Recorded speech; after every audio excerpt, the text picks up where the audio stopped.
So there was a Mother 4 fan game in development, and it is now called Oddity.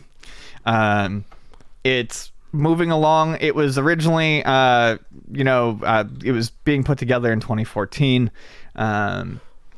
and it's still in development, but they've gone into it was literally supposed to be Mother 4, a fan-made sequel to Mother 3. Now they've changed that. Like I said, they changed the name to Oddity. It's still obviously going to be inspired by Mother. It's got gorgeous looking pixel art. The thing that I wanted to point out here, though, is that I think it's very, very smart that they decided to change the name to Oddity.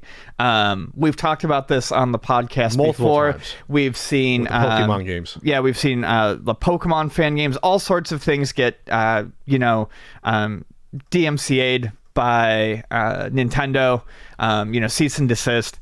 And it's refreshing, I guess, to see a company realize that is, or a group of people realize that is going to eventually happen to them, and just kind of change it right away. We've always said that when people are pouring all this time and effort into these fan games, some of them which look really, really good, like a lot of those Pokemon ones did, why would you saddle yourself with the Pokemon name knowing that it could end up getting your entire project? Yes, at this point. Nintendo has not allowed any of these fan games that look really awesome to go forward if they use Nintendo assets or copyrighted or trademark names that Nintendo owns. They have zero tolerance on it. Right. So with the Metroid one as well. And I think I'm just speaking, my personal opinion is that these lots of very talented developers are selling themselves short by feeling that they need to make a fan game. Like, I understand being inspired by it, but this is great. Take what you've been working on and go and do your own thing. Ape the style. You're allowed to take the style. Yeah, I mean, graphic style, story style, you can do all that. You're totally allowed to be heavily inspired by, something that, makes you feel creative, and that's great. And this one's been developed for like 10 years. It's so long that imagine working on a project for several years and then only to have it swept out under the rug because Nintendo came in. That'd be devastating. Yeah, you put a couple of thousand hours to something, and a company says you can't do it. So don't even put yourself in that situation to begin with. Well, and if you go too far down that hole, you can't just change a few things and back yourself out of it. You've committed to it. Well, they've done it, but it's taking years. Right. They announced the change from this a few years ago to change the away from Earthbound Mother 4. So basically, as Gina Jackson reports on Kotaku, it was the Mother 4 fan game that she had hoped to play in the winter of 2014 and stopped being a Mother 4 fan game in 2017, has finally announced a new title at the beginning of 2020. Been working on this forever. Yeah. So this is I guess the lesson is that don't start with it being a fan game. You can't, because if you change it, it might take you probably years to change the assets or names around. Sure. If your whole game is built upon it being a sequel, you have to gut the whole thing. Besides the engine, you have to rewrite so many things and do more, change all the art assets around. Well, and it's actually, I scrolling down to the comments section of this article. This first comment is actually pretty good and is basically says what we said. This is good. My biggest issue with fan games is that a lot of them are so complex and full of original content, but they've dedicated themselves to only being fan games, which puts them at risk of being taken down the second they gain traction. Yes.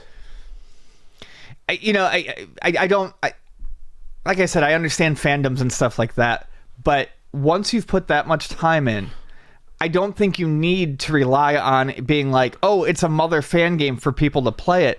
I think we're getting to a point, or, oh, it's a Pokemon fan game. I think you stand a chance to appeal to a lot more people by being like, hey, I made this game. If you like Pokemon, you should definitely check it out. Or do you like Mother? Do you like Earthbound? I'm making an RPG that's a lot like it. I think almost at this point, fan game would not only detract in terms of, the potential for having your project ruined, but also, some people might look at it and I'm going to be turned off by it. I'm going to be honest. Right. Like, if I've never played a Mother game, I know that's a sin. I should have played Earthbound at some point, and I probably would love it. Calling it Mother 4, to me, I'm thinking, okay, now I have to know the series, or can I jump in? Having it just be a strange RPG that might look the same that I've heard of, I'm more inclined to play this. I'm just telling, for me personally, I'm more inclined to play something that's disconnected. It's a totally unique idea. Plus, I know it's a unique idea. So I'm like, oh, this is a new venture versus it's just an add-on to something that happened before. That's just my perspective. You're going to get those Earthbound people no matter what that want a new Earthbound game. They're going to play it no matter what, and because they're hungry for anything. But this might appeal to more people.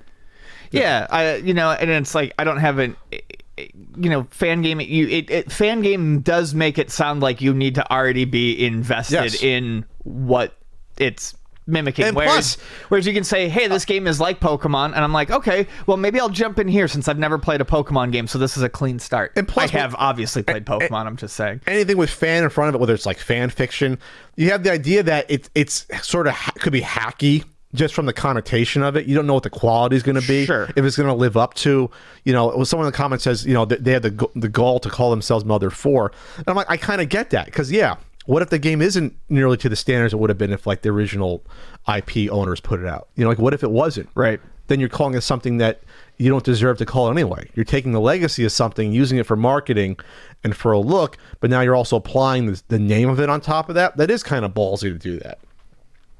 And here's the business, the Pat Shark Tank reason.